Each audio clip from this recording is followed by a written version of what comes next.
There's something I need to tell you. And once you hear it, it might change how you see yourself. Maybe even shatter some illusions. You were never that hard to read. At least not to the people who mattered. Not to the ones who were actually paying attention. They already noticed the shift in your voice when you told a lie. The laugh that was just a little too loud when you felt invisible. The way you filled every silence, because stillness made you feel too exposed. Someone read you once, not through your words, but with their attention. They picked up on the pieces of you that you've spent years trying to hide, manage, or deny. And the wild part? You didn't even realize it. No one ever teaches you this, but being seen, I mean truly seen, isn't loud. It's not dramatic. It's subtle, quiet, surgical. The best readers don't announce what they've learned. They just remember it. Every detail, every crack in your mask. NZ didn't teach people how to read others to control them. That wasn't the point. He taught us what happens when we don't read people, when we confuse their performance for their personality, when we fall for the character they're playing, or worse, when we fall for our own. This video isn't about tricks. It's not about reading body language or manipulating a conversation. This is about understanding people at the deepest level, where truth lives in the pauses, in the tone, under the tone, in what's not being said.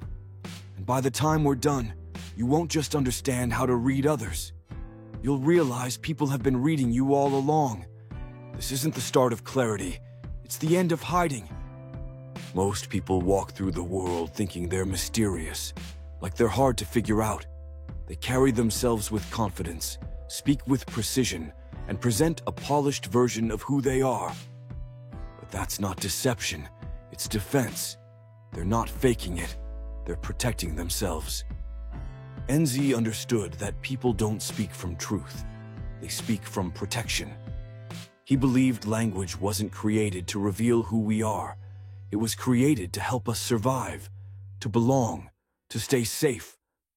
So when someone speaks, you're not hearing their soul. You're hearing their defense mechanism. You're hearing the script they've written to explain why their mask deserves love. But here's the catch. People leak truth. In the tension in their bodies, in the awkward silences, in the little mismatches between what they say and how they say it. NZ didn't just study words, he studied contradiction. He believed the real truth doesn't live in what's said, it lives in what's avoided. Once you start paying attention through that lens, the world becomes transparent. The guy who's always talking, always on, he's afraid of stillness. The woman obsessed with perfection, she's battling inner chaos. The people who judge others the most, they're just seeing their own unresolved shame reflected back. People aren't complicated. They're patterned. Patterns shaped by fear, childhood wounds, and pain. Repeated so many times, they've become what we call personality.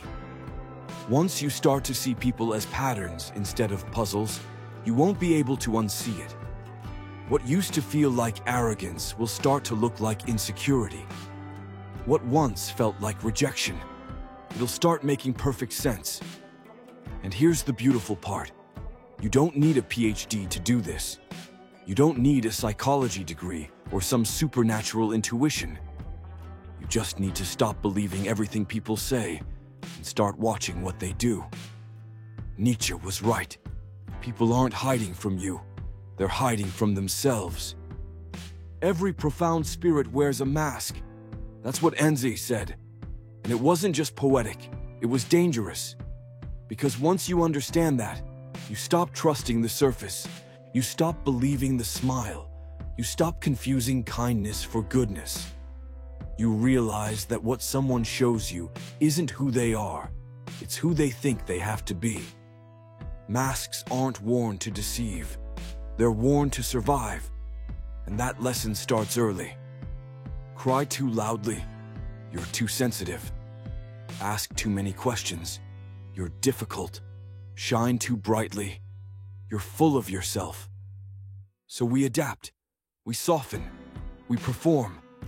And eventually, we forget we're even performing.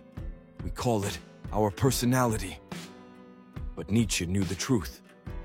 Most identities, the ones people present to the world, they're not false, but they are masks. Masks layered over wounds. The deeper the spirit, the thicker the disguise. Because the more powerful your authenticity, the more threatening it feels, not just to others, but to yourself. But masks, no matter how well made, always leak. They leak through the body, through stiff shoulders, restless hands. They leak through tone, the voice that's too steady, too practiced, the laugh that doesn't quite reach the eyes. They leak through discomfort, when someone changes the subject too fast, when they over-explain, when silence starts to feel suffocating. Real identity doesn't live in what people say. It lives in their contradictions. The person who says, "I'm fine," while grinding their teeth. The one who champions positivity, but can't handle silence. The person who claims not to care what others think, but checks their phone every 5 seconds to see who's paying attention. That's not deceit. That's the mask cracking. And if you're really watching, you'll see the real person slipping through. Not polished, not confident, but real, raw, scared, honest. And here's the twist. When you stop believing in everyone else's masks, something unexpected happens. You start questioning your own. You start to wonder how many times you've laughed too loudly, or said, "I'm good," when you weren't. How many times you've performed instead of connected. And that's where clarity really begins. Not when you get better at reading others, but when you finally admit you were never unreadable either. Reading people isn't magic. It's not a special skill. It's not some sixth sense only empaths or gifted minds have. Smart people aren't born that way. They just pay attention. They notice what others ignore. They don't just hear words. They track tone, tension, timing. They see the same signals you do. They just don't dismiss them. Because truth isn't hidden. It's repeated. Over and over. Until it becomes a pattern. You've probably heard someone say, "I just have a gut feeling about them." But smart readers, they don't rely on gut feelings. They rely on data. Subtle, consistent signals that show up again and again across conversations, moods, and moments. It starts with tone shifts, like when someone agrees with you, but hesitates just long enough to make you doubt they mean it. Or when someone's voice rises unnaturally high because they're trying to sound confident, but deep down, they're not. Then come the contradictions. The guy who insists he's so chill but constantly corrects people. The man who claims he doesn't care about status but keeps name-dropping every 5 minutes. The woman who preaches independence but is always waiting to be chosen. Those aren't slip-ups, they're patterns. And then there's the timing, the strange delay after you ask a personal question. The way someone suddenly changes the subject when things get too close. The way they repeat themselves, not because they forgot, but because silence feels too intimate. These aren't flaws, they're fault lines. Cracks in the performance where the truth begins to leak out.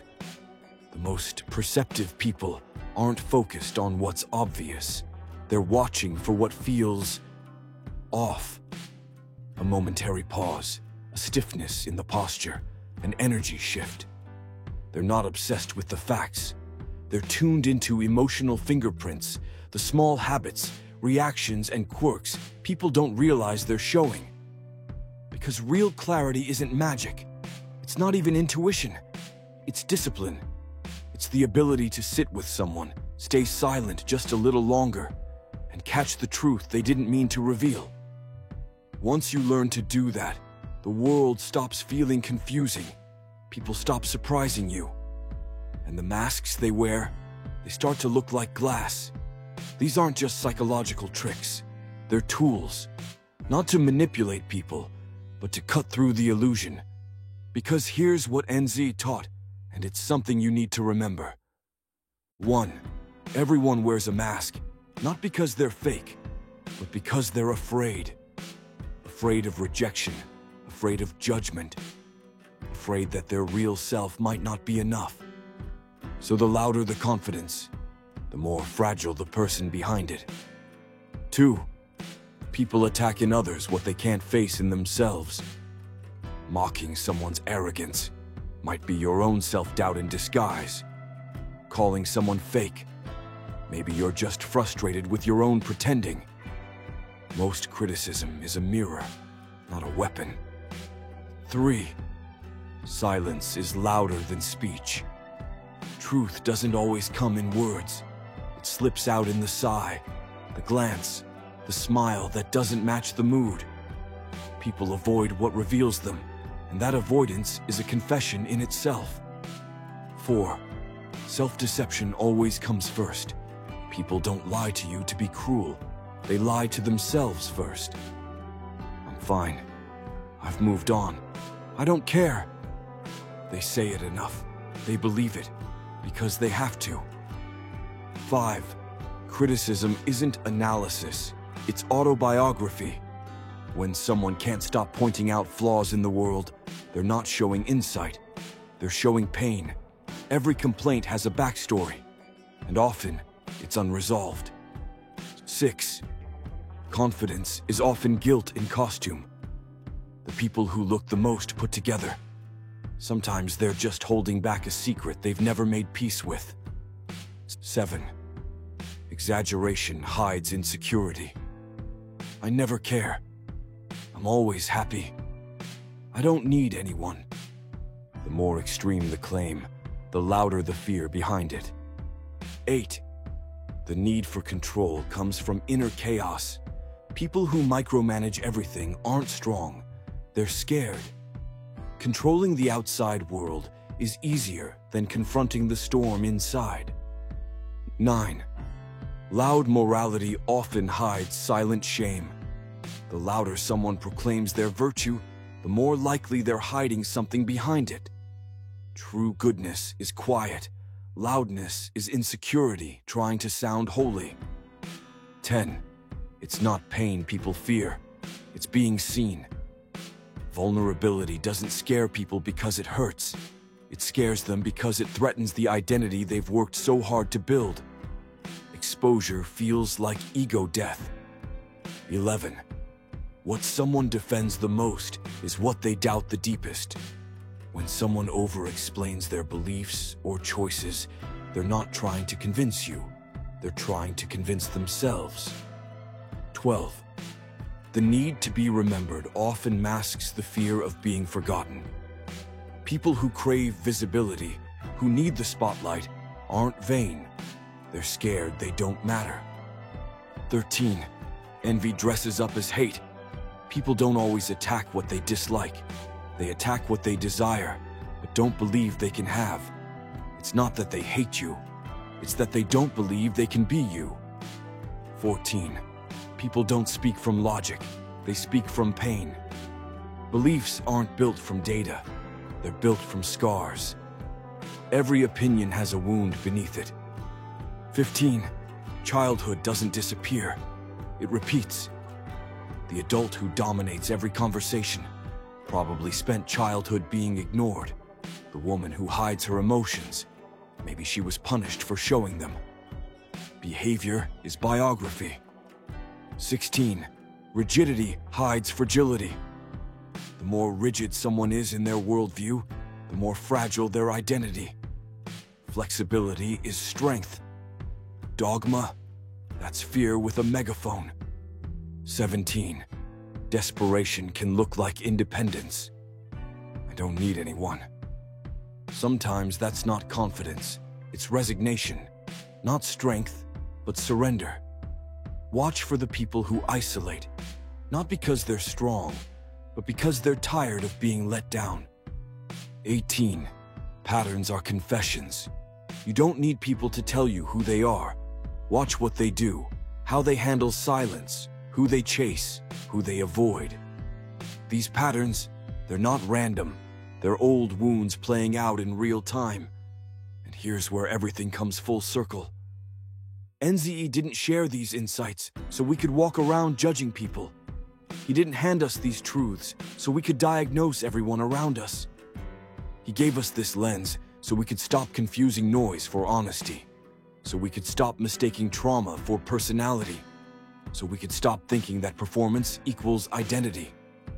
Because when you start seeing clearly, people stop looking mysterious. They start looking exposed. Every joke, every overreaction, every silence, it all comes from somewhere. The only mistake we make is assuming it's random. Or worse, assuming it's rational. But Nietzsche knew better. He knew that people don't speak from logic. They speak from fear. They don't argue because they're sure of themselves. They argue because it's the only thing keeping them from falling apart. They don't brag because they're proud. They brag because they're terrified of being overlooked. They don't stay silent because they're calm. They stay silent because silence once kept them safe. The person who constantly interrupts, were they ever truly heard? The man who mocks emotion, was he taught that vulnerability is weakness? The friend who never asks how you're doing, did they grow up learning that attention was scarce and never meant for them? And here's the twist. They're not doing any of this consciously. They're not scheming or manipulating. They're surviving on autopilot. Because behind the sharpest intellect is usually a fear of being seen as stupid. Behind perfectionism, guilt that's never been acknowledged. Behind displays of power, shame that was buried just to function. And no, they won't tell you that. You'll never hear them say it out loud. But you'll see it. In the way they correct others too fast. In how tightly they cling to control. In the way they shut down when things get too intimate. If you're listening, really listening, you'll catch it. Not the mask, not the performance, but what it's protecting. And suddenly, it all makes sense. Behavior isn't a message, it's a cover. A shield built around an unhealed wound. And once you stop reacting to the surface and start asking, what pain is this protecting? That's when the shift happens. You don't just become more perceptive, you become free. The world stops feeling personal. The rejection, it wasn't about you. The anger, it wasn't really aimed at you. The silence, the coldness, the withdrawal, that was their pain, not your fault. And it always was. We live in a world of performance. Instagram captions, curated outfits, I'm doing great texts, everyone is on stage, even in private conversations. But Nietzsche saw this long before social media ever existed.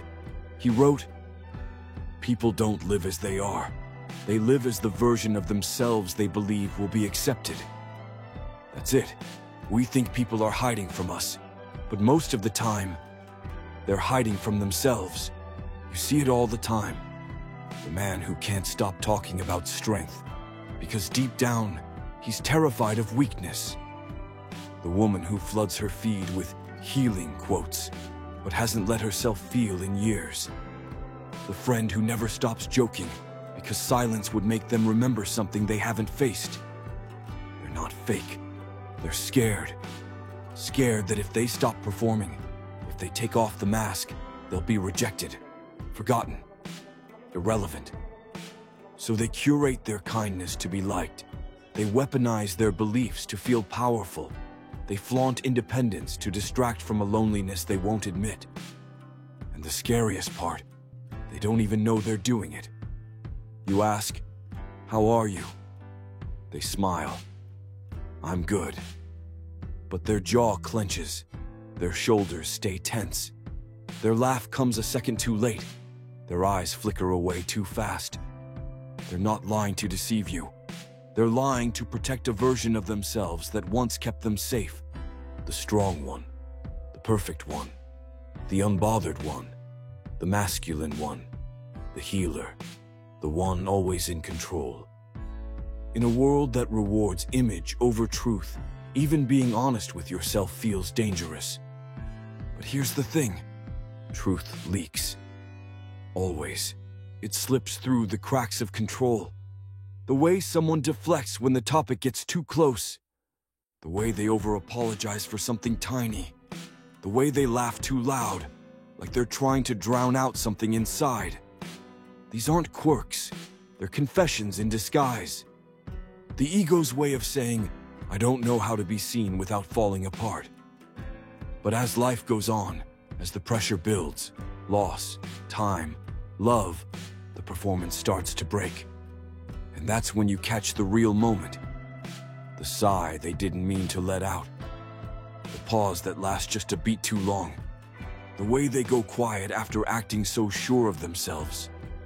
The way their eyes water before the sentence ends. The breath they take, like they're holding something back. That's not weakness, that's the soul surfacing. Even if just for a second. Because the truest version of someone isn't who they perform to be. It's who they become when they forget to perform. If you're the kind of person who sees this, who notices the moment energy shifts in a room before anyone speaks, who catches the cracks in the mask, then you're not just observant. You're witnessing something sacred. You're seeing the version of them they haven't even dared to meet themselves. The one buried beneath identity, survival, and years of trying to be accepted. And once you see it, you can't unsee it. You start to realize reading people isn't about judgment, it's about compassion. Because when someone breaks character, they're finally showing you who they really are. And there's a moment that sneaks up on you, quiet, unannounced. You're in a conversation, someone's complaining, bragging, or posturing, and for the first time, you don't react. You don't feel defensive. You don't take it personally. You just see them. The tone, the pacing, the over-explaining, the hollowness in the confidence, the tension behind the silence. And it clicks. This was never about me. The things that used to trigger you, the coldness, the arrogance, the neediness, they don't sting the same way anymore. Because now you understand. They're just wounds, wearing armor. It's not weakness, it's survival, dressed up as dominance, as virtue, as silence. And when you see it clearly, something irreversible happens. Empathy becomes inevitable. Not the sweet, polite kind. The kind that comes from grief. The kind that comes from knowing how damn hard it is to just be human. Because once you see the guilt behind the bragging, the fear behind the control, the sadness behind the silence, you stop reacting to the mask and start recognizing the pain that built it. That's what Enzi wanted. Not to give you power over others, but to protect you from being fooled. Because the real danger isn't that people lie to you. It's that they believe their own lies and expect you to believe them too. They expect you to interact with the character, not the human. And if you can't see through the mask, you fall for the performance. You chase validation from people who are deeply insecure. You fear rejection from someone terrified of connection. You feel inferior to someone who's quietly falling apart. Once you start seeing people clearly, everything changes. Rejection doesn't shake you, because you know it's just pain speaking. Conflict doesn't pull you in, because drama isn't danger, it's dysregulation. Confidence doesn't impress you, because loud doesn't mean strong. You stop reacting, you start seeing, and in that seeing, clarity kills confusion. You stop asking, why are they doing this to me? You start asking, what are they trying to protect? And in that moment, anger dies. Because you're no longer fighting shadows. You're no longer mistaking someone else's trauma for your truth. You don't become weaker. You become unshakable. Not because you're cold, but because you're awake. Awake to the patterns. Awake to the pain. Awake to the fact that most people aren't dangerous. They're scared. And once you realize that, you don't need to fight. You just understand. Because when you see clearly, manipulation dies, resentment fades, and power returns to you. You were never becoming a reader. You were remembering something ancient. The truth was always visible. No one ever taught you how to see it. But now, you do. Now you understand. What looked like ego was fear. What felt like rejection was self-protection. What you took personally was never about you. You're not just reading people now. You're remembering that the patterns were always there. You just needed someone to point to them. And here's the paradox. The clearer you see others, the less you feel the need to defend yourself. Because what used to hurt doesn't even touch you anymore. You don't stand above people, you stand with them. Finally seeing what they've been too afraid to face. This was never about judgment. This was always about awakening to the pain behind the perfection, to the wounds behind the performance, to the humanity behind the behavior. If you've ever felt misunderstood, like no one really got your silence, or your softness, or your strength, now you know why. They weren't trying to misunderstand you. They just couldn't see through your mask, because they were wearing one too. People in masks can't recognize the faces of others. But here's what Nietzsche understood best. Power isn't about being unreadable. It's about being fully seen, deeply, honestly, and still being chosen. That's not weakness. That's the highest form of strength. So don't forget, you were never truly hidden. They already knew who you were. The only one who didn't was you. But not anymore. Now you finally do.